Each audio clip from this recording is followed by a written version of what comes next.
Welcome to the Sedona Soul Sisters show, down-to-earth discussions on spirituality, metaphysics, paranormal, and healing topics.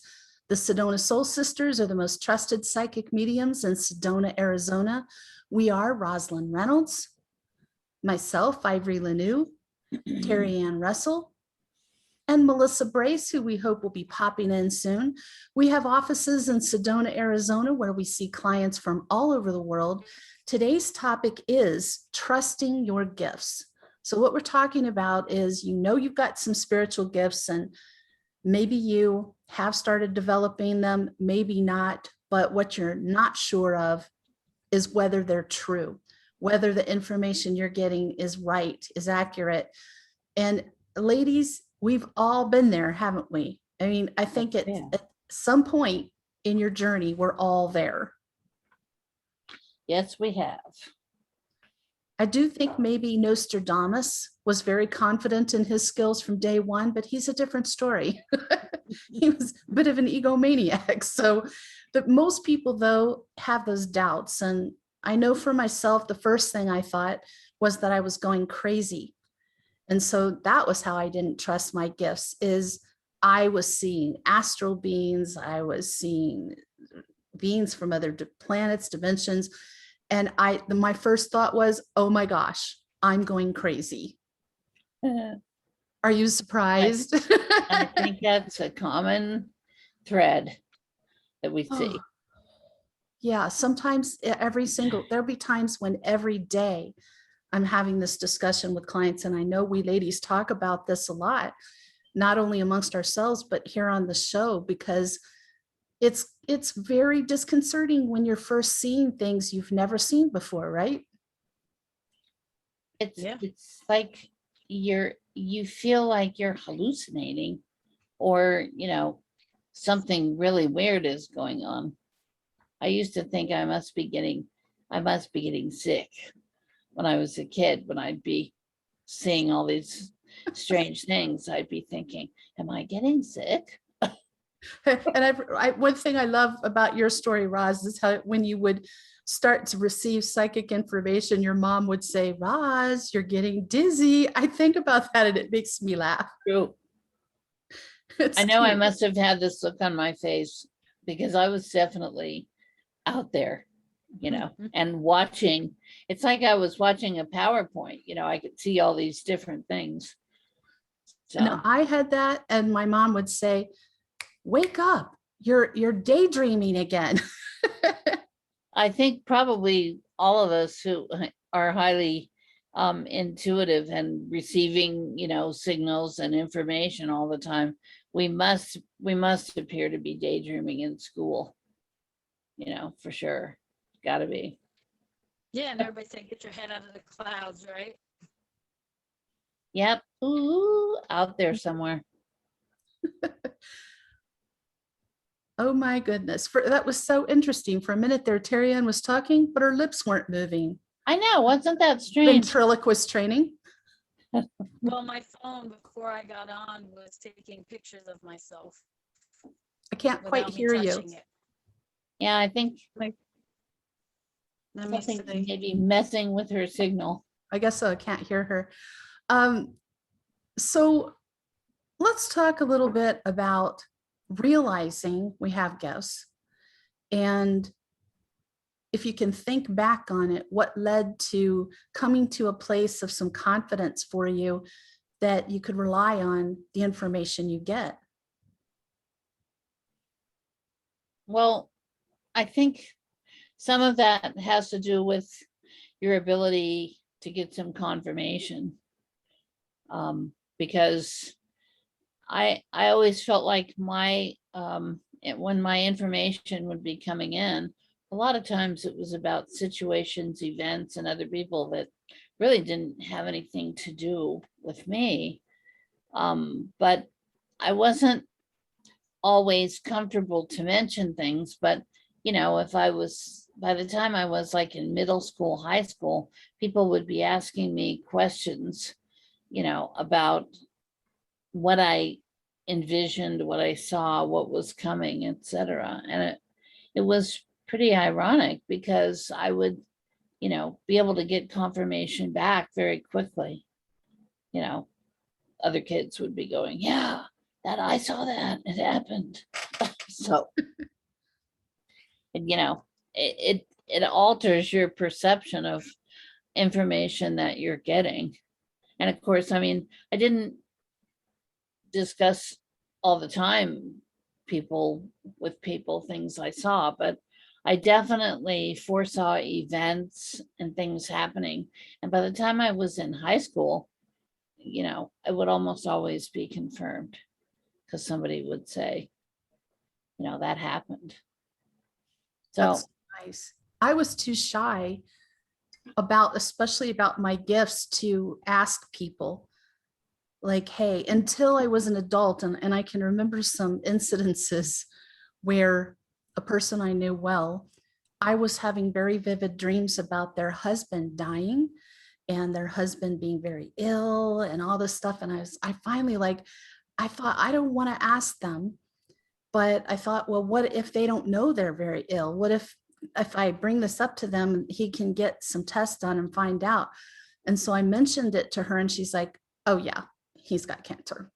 He's got cancer and it's not looking good. And so you don't know. I mean, there's plenty of times where you're going to pick up information or have dreams about people you don't even know, or people you barely know, or through somebody else. So it can make it a little tricky to get that confirmation. And Terri-ann, I don't know if you heard this because I know you had to log out and log back in. Can you hear me okay? Uh-oh. Yes, can you hear me? Yeah, you might have Can to you hear turn me? off your video and just leave your audio. It'll improve your signal. So Terri-ann, what we were saying was we're talking about moments when we realized that we weren't trusting our gifts and how we found that, how we felt more confidence about it. Yeah, So- definitely. I mean, you guys know my story. When I first was meditating on that mountain and said, I heard go see Roz at Sedona Soul Sisters, and I saw the portal open over Thunder Mountain over there, and I thought I was losing my mind. I just laughed because of the way you came in the office, said as much. You weren't holding back. Clearly No, she it was wasn't, it because was she's one with of us. those. Yeah, it was one of those first things that, like, seeing spirits for me was always different, and I probably always saw interdimensional beings and all that, but I didn't fully understand until that moment. And I share a lot of times because, we're given messages. Even before that, I had the messages about the number and the markers in your parking lot. But I couldn't understand what that meant until they said, go see Roz. And then months later, I happened to be driving the other way and I saw the mile marker 6781 at the end of the parking lot. And I'm like, oh my gosh. I love that story. I absolutely love that That's a story. great story. I'll never forget that one. I think for me, one thing that really helped was keeping a journal. And in that journal, because I have a lot of predictive dreams, and I started keeping a journal of the day, the time, what I dreamed, as many details as I could remember, because it's very hard to remember everything you dreamed. I dream a lot and they're very vivid, like movies. They always have been. And when I was little, I'd call that my other life. My mom would be like, what other life? What are you talking about? But I meant that one because it was so real. So when I look, like, things will happen and it'll jog something in my mind, like, hey, I think I wrote something about that. And I'll look back and see, oh yeah, there's that dream. That's another way to get confirmation. If you have those kinds of insights, it doesn't have to be dreams. It can be, I know all of us will just be going about our day and suddenly you're getting this download of information, psychic information about something in a full waking state. So however you receive it, it's just good to keep track of it, because whatever the confirmation might come down the road and you won't remember exactly what it was you saw or heard. I think one thing that's really helpful for people is what you were just describing, keeping a journal. Because when I used to teach intuition development classes for people, that was one of the things that I had people do, was keep a journal for the length of the class, which was usually a couple months, maybe 3 months. And it would be amazing. And I would always tell people, you're going to be shocked when you see how many things you get before they happen. How many, I mean, small things, large things. And you're going to realize that you have this whole stream of information coming through all the time through your subconscious mind, while your conscious mind is, you know, doing everything else that goes on in the world. And it would always shock people when they looked at how many times they realized someone was going to call them, how many times they thought of someone they hadn't seen for a really long time and then they ran into them. You know, how many times they would just be watching television and it's something that they were envisioning happens and is being talked about on the news. So it's really powerful for you because it confirms not only, you know, that you have this gift, but that it's on all the time. I mean, you have to make, you know, definite effort if you want to try and turn it off. You have to learn how to do that. And it could be hard to recognize it because I know for myself, I'm sure I'm not alone in this, that sometimes my precognitive dreams are frightening, and somebody might have that and think it's a nightmare. 2 weeks ago, I had a dream I still can't get out of my head, that I'm in a bus and I'm on this mountain pass with a bunch of people I don't know. And suddenly the land across this gorge is just disappearing. It's just sinking down, gone. And I see it happening around the bend, and the bus driver keeps driving. And I think, oh my God, I'm going to die. Well, I should give some comfort to these people. So I'm like touching these people, trying to like calm them. It's okay. We're just going to pass, you know, but it was so vivid. And I've been trying to think, like, where was I? The closest thing in this area that reminds me is Jerome area, like going over Migas Mountain, but it wasn't. And it probably wasn't me, you know, in my dream, I was in the bus, but it probably wasn't really me.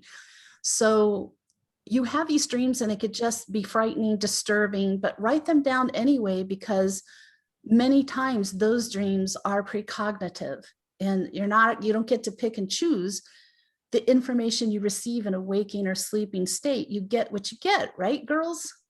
Yep. And it's also important to I have to remind myself sometimes. I'll have a very vivid, I never used to dream at all, you know, but in the last few years, I've had just some amazing dreams, and it will be very vivid and very graphic.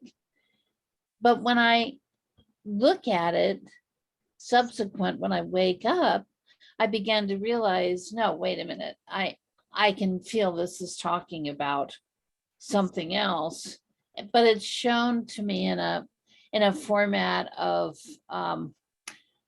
allegory, kind of like it's not the exact graphic dream, but it's describing events that are coming.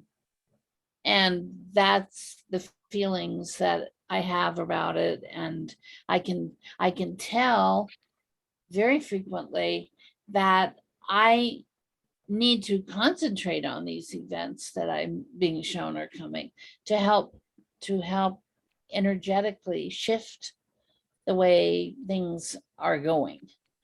So I mean, it would be easy to fall into a pattern of fear when you're seeing these things, but you have to realize that you have the energy to change some of these things too.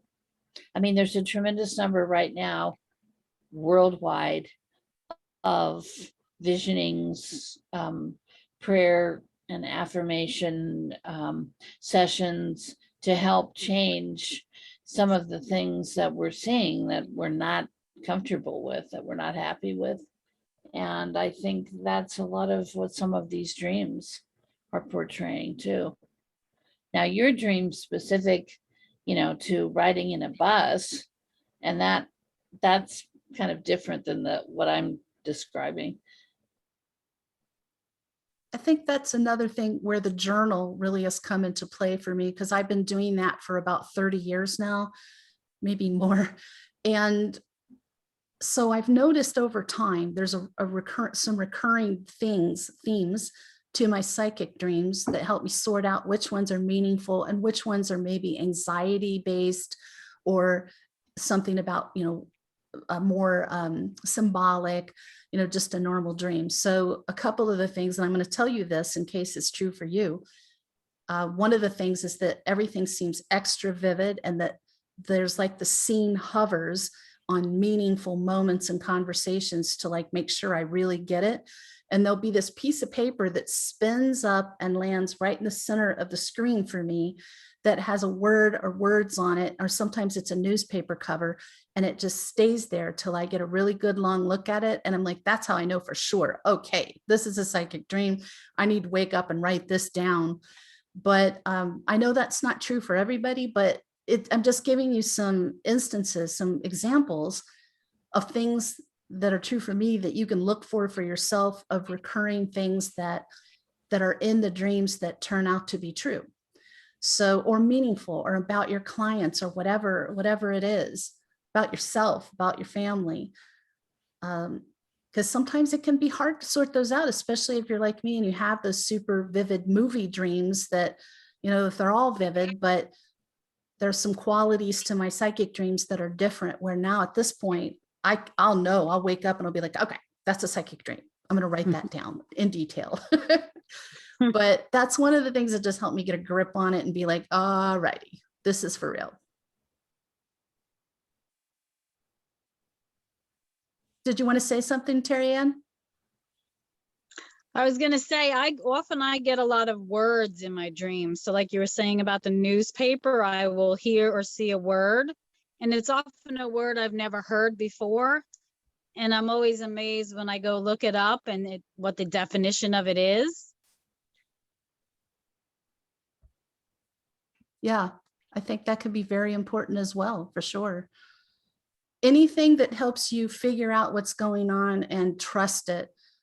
Kind of like, I just have to say, like, that is a big part of what intuitive training, when you learn to start training your intuition, that's what you're doing, is going through exercises that build trust, that you start really getting strong and confident about your information, however you get it, whatever your gifts are. What if it's a healing gift? How do you trust that your healing gift works? Well, using it. That's what made me trust it. What about you, Terri-ann?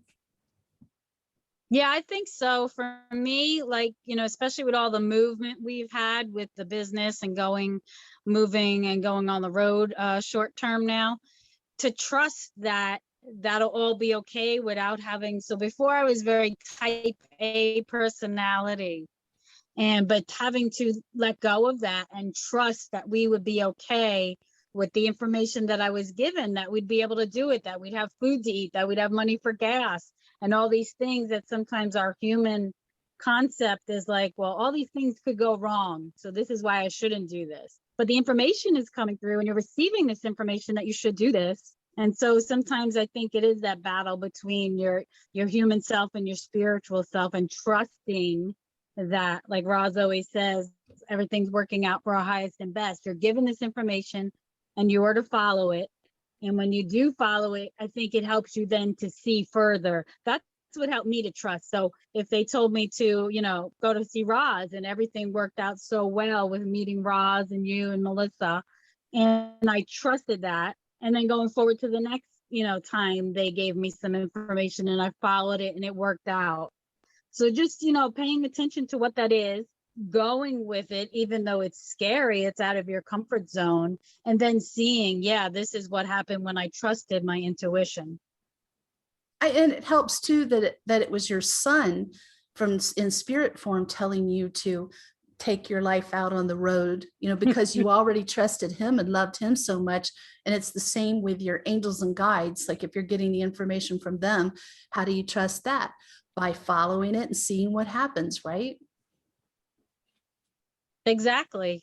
But it can be scary. I have to be honest. In the beginning, I was like, oh my gosh, like, how is all this going to work out? And Tim's never going to sell the business and all this stuff. Why it couldn't happen. And it worked out beautifully. And when I was being called, it was funny because a few months ago, I knew that we'd be going back to Sedona in September, but I hadn't said anything to anybody. And I kept saying to Tim, I feel like we're going to be called back in September. And he's like, I don't want to go back in September. But I'm like, we're going to be called back in September. And so things kept happening to push us back in September. So here we come back in September. So it's funny again that, I had this feeling we'd go back early, but I didn't know, was that me wanting to go back early, or were we being called back? But following that, being open to whatever that meant for us. Does that make sense? It does. And you can go back out on the road if you want to. That's the nice thing. And now you know that Anthony was totally on the money with this, and you can do this, and you could go out on the road and have some adventures when you want to. So now you can do it and feel very secure about it. Yes. Well, the idea of, having that faith and the feeling that you have, the clairsentience, like the realization that, okay, there's nothing in my conscious world, in my logical world, telling me this right now, but I'm going to go with my gut instinct and my clairsentience, and I'm going to start packing, or whatever you're going to do, whatever you're feeling, that's going to happen. And I think the other thing to think about too is, every time you take those steps where you make these tremendous acts of faith, it does just suddenly, there's clarity. Suddenly, boom, you're doing the right thing. Unfortunately, in our world, we have a lot of people who tell us all the reasons a lot of times that we're not doing the right thing. So we have to get balance with that and realize that, sometimes you just have to put it out there to the world and say, I don't know why I'm doing this, but I know I have to do it. So. And that's how it was when my angels and guides told me, now you need to move to Sedona. You're going to start doing this work full time under your name with your face out there. I'm like, oh, it's like fingernails hanging in the door jamb. I don't know about that. And I thought, okay, it's going to be fine, because I've got some people who have been in Sedona for decades, kind of pioneers of Sedona, who are dear friends, like family. Another couple that is great friends. Well, guess what? That couple passed away in the few months before I moved here. And the other couple, they split up and moved out of state. So by the time I moved here, I didn't know anybody. Now, let's not get too crazy. The truth is, I'm from across the mountain range. So I have friends in this general area, but I didn't know anybody here. And I was by myself, and I was coming out of a crazy situation, and I was nervous. I was over 50 and starting a new career, and a full-time career. I've done this secretly throughout my mental health career and part of my radio career on the side.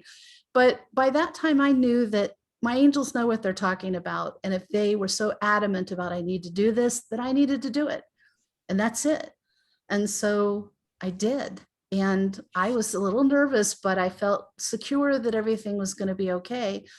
Well, I met Roz, and then we were able to start this business. And then we met Terri-ann and Melissa, and that would have never happened. We wouldn't have Sedona Soul Sisters, I don't think, if I hadn't moved, if I hadn't listened to my angels. And this work's more meaningful to me than anything I've ever done. And I've loved all my careers. So that will give you confidence and trusting. So whether it's your own gifts, whether your gift is a connection to angels, whether your gift is dreams, whatever it is, it's just paying attention to it and seeing the results of what you're receiving. I think the synchronicities as they appear too. I mean, if you're not getting confirmation from any other source, you're getting it from your guidance in the format of these amazing synchronicities that start occurring. And those are, I have to say that, they're pretty mind blowing. They are. I look back on some periods in my life when I had, when I just was literally feeling like I was being pushed to just do it, just go forward. You can't sit around. I can remember those times thinking, yeah, okay, I'm doing it. You told me I'm doing it, but so you guys better help. That could be scary.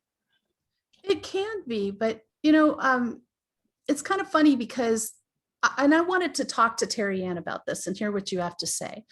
So Terri-ann, did you know that you were a healer before you took Reiki?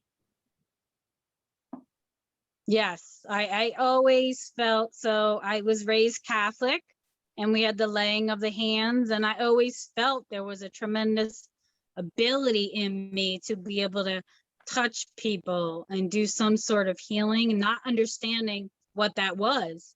And I was introduced to Reiki when my boys were little, but I did not have time to invest. I had 3 babies under 3. I didn't have time to invest in myself at that time. So now go forward, my life goes on. They start growing up. I get pregnant at 40, have this baby who's sick. Well, now I'm getting the guidance more, and you need to go to Reiki and you need to get into this business. And not so much at that time was it supposed to be a business for me, but it was for me to help to heal Sophia. So I feel like I always knew I was some sort of healer. I was always attracted to, and I still am, herbs and medicinal herbs and herbs in the garden and teas and stuff like. So I always had that attraction. My grandmothers, I watched them growing up making salves and teas and stuff like that. So that attraction for me was always there. And so inherently, very organically, I was guided that way, but I didn't listen. So I had to, like Ross said, sometimes be pushed. Well, now you have to follow that path. And I think for me, that was a turning point too, to be able to see it now. Okay, this is what it is. And not too soon after that, things started opening up with the moving to Sedona and how things changed in our life. I really feel like Sedona, out of a lot of places, plays a huge role in who we are to become. It opens us up in a way that I don't think we can find in another place. And we say it all the time. People are called there or they're called away and we don't know why. I love it there. I don't want to leave. I've heard people say. So yeah, for me, I was always that very much a healer. I did not know I was a healer. I didn't know I was healing. And I think back to, and there's a reason I'm bringing this up, but in 92, I started working at a psychiatric hospital. It was my first job in mental health. And we had a thing called a code green. And that meant that somebody was, a patient was being violent, and everybody who was available would rush to wherever the location was and restrain them. And right away, like the medical director, almost the first time it happened, he's like talking to me, said, talk to them. And I just started talking to them and they started calming down. And after that, he's like, your job is to talk to the person. I don't want you doing restraining, just talk to them. And I thought, oh, that's interesting. So I must be good. I'm just good at calming people down.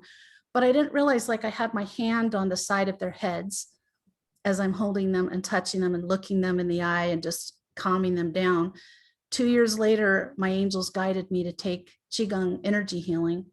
And the first class, my instructor's like, you have a real gift for this. Like you could do this for a living if you want. And I started thinking back on that. That's why I was good at that, was because my energy was calming. And then the words, my voice and the words, I knew what to say to calm that patient down. But that was like what it took to confirm for me that I had a healing gift, was getting connected with medical Qigong and working on a lot of people. I worked on thousands of people over the years. I wish I could still do more of it now, but my back will not let me do that at this point. But healing people, and especially people who thought it was voodoo, that's just voodoo. And then you healed something that they haven't been able to heal. So that not only it's not about showing them or proving to them that you can do something, it's about showing yourself and convincing yourself that you have this ability, because when you know you have it, whatever it is, you want to share it. You feel more open about sharing what you got, and you got it for a reason, whatever your gift is.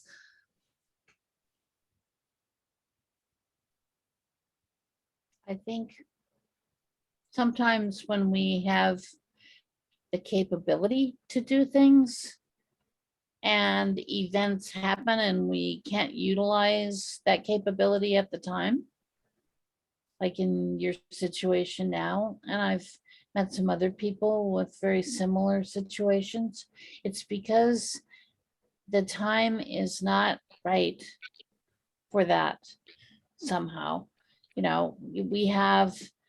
We all have, I mean, really, when you sit down and look at your gifts, there are a lot of different things that we can do. I never was exposed to Reiki until, the last maybe 10 years of my life. I mean, occasionally I would hear the word, but it really didn't mean anything to me, because I'd always just sent energy with my hands and I could see it. I could see the energy going out. I started doing distance healing many years back. But I think we have these amazing abilities, and we don't always have to utilize them in a form that is specified. We just have to trust it and go with it. And Qigong is, mind-boggling how it works. And the people that do it and do it really well, like yourself, this is an amazing ability, but it's also a huge energy effort on your part to do it. And sometimes we just have to move forward and heal with our own energy and not be in those specified formats that demand maybe more energy than our body has right then. I think for me, like taking I did do Reiki and medical Qigong, and doing that all these years, what it did is waken me to being a healer. But you can be a healer and never touch a person. You can be healer and just help them through talking to them. A healer is a healer forever. That's something you don't lose. But there was one other thing I was thinking about that's important for really building confidence and trusting your gift. Don't listen to what other people say if those other people are not high frequency, if they're not knowledgeable about these gifts, if they have preconceived notions or prejudiced about it. Like sometimes there's religious beliefs that think some of the things that we do are evil, which is so bizarre to me because God and the angels are involved, but nevertheless, it's there. So you have to only listen to yourself, your angels, and the people who understand what you're talking about, the people who understand the topics, because anybody else is going to, if those other people will intentionally or unintentionally undermine your confidence at a very deep level. And it happens to a lot of people, and it can keep you from stepping into your gifts, keep you from sharing with other people, or even lead to you sort of stifling them, pushing them down and denying them. True.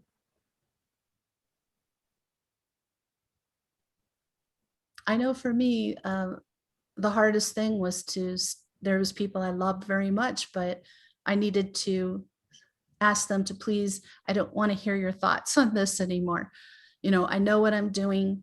I'm confident this is the path for me. And they get it now. For the most part, they get it. So, you have to follow your own intuition. And if you look outside of yourself for the answers, they're not there in very few. Okay, they can be there if you're completely lost and you find a spiritual teacher who's going to help you. But just the general public, the answers are not there. The answers are inside you. They're inside you, tracking what's going on for you and paying attention to what happens around you afterwards.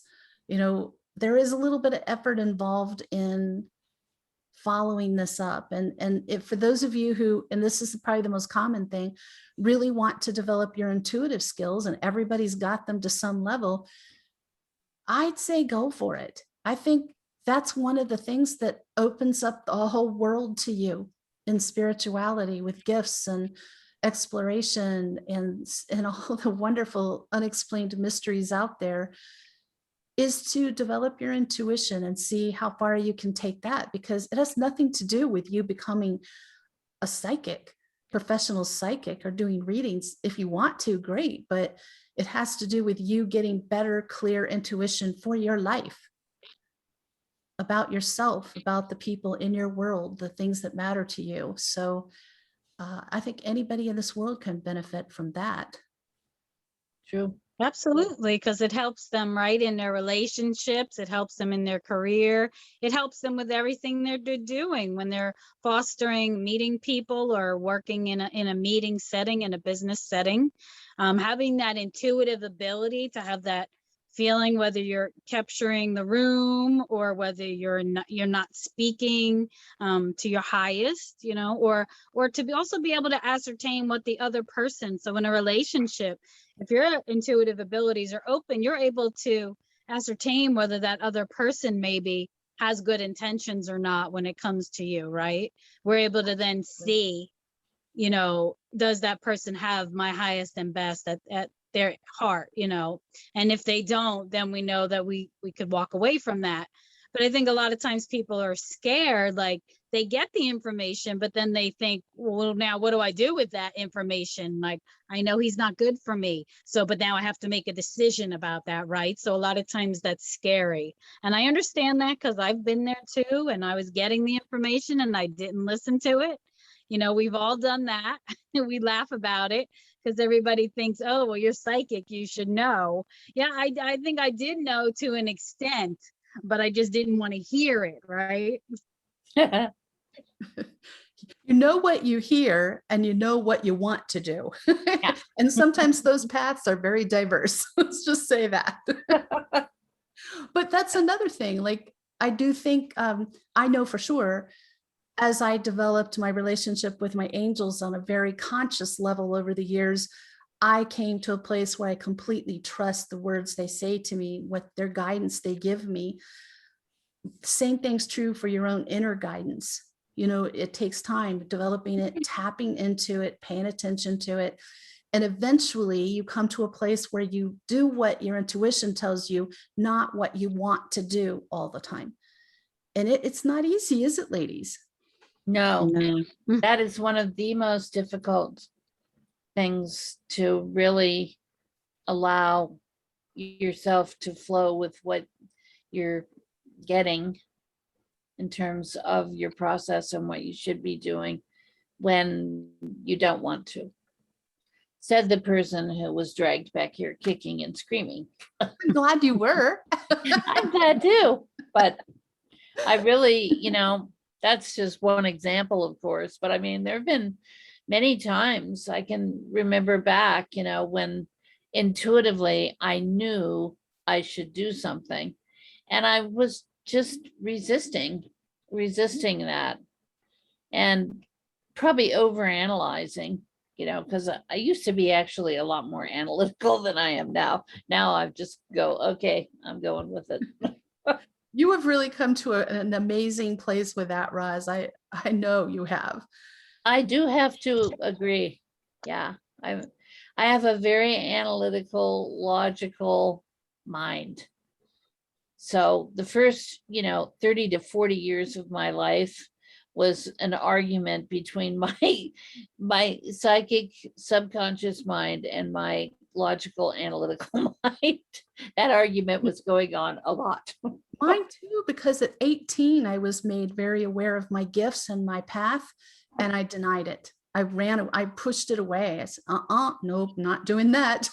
Not doing that.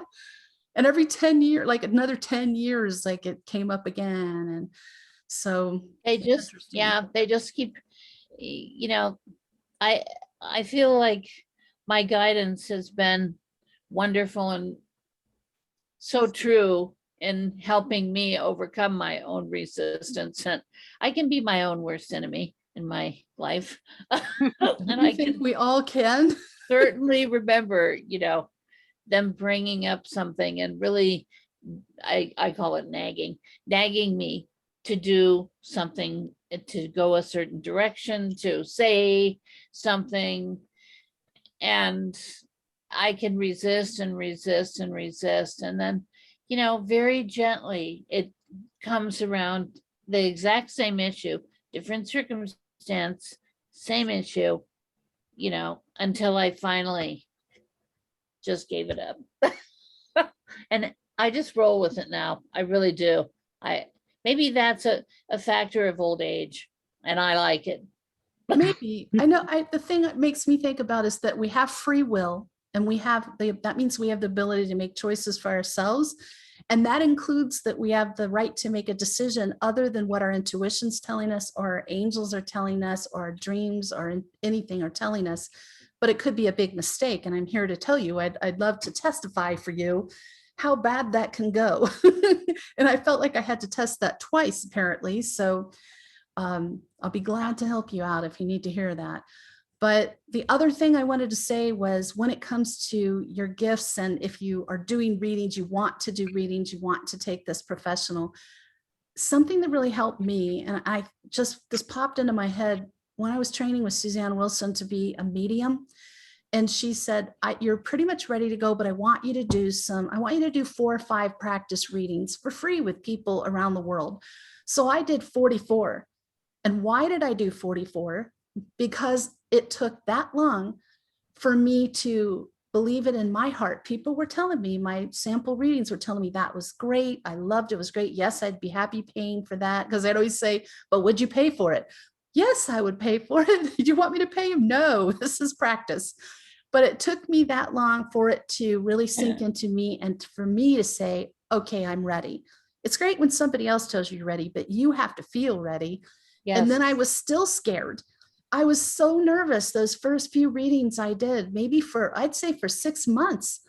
I was nervous, really, really nervous about it. And now I'm really not. And how do you get there? Doing readings and people telling you, yes, that's right. Yes, I understand what you're saying. Yep, that's my dad. Yes, that's my daughter.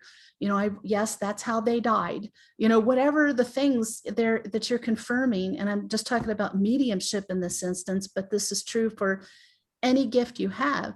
Nothing gets you to that point of trust and confidence like practice. Doing it and doing it until you feel you're ready. However, some little birds need to be pushed out of the nest.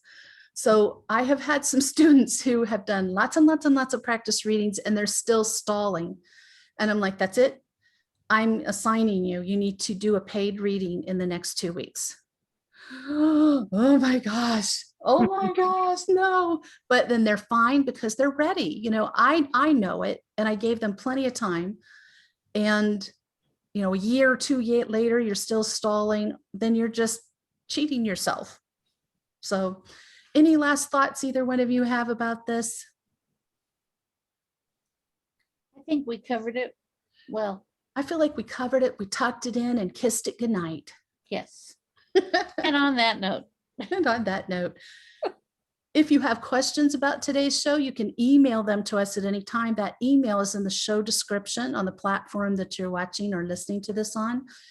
You've been watching the Sedona Soul Sisters show. If you'd like more information about us or our services, please visit our website, sedonasoulsisters.com. Tune in next Friday when the topic is the Secret Space Program. It's going to be very interesting because 2 of the Sedona Soul Sisters have some direct connection to that. So we're going to hear some personal stories, and we're going to discuss what this is.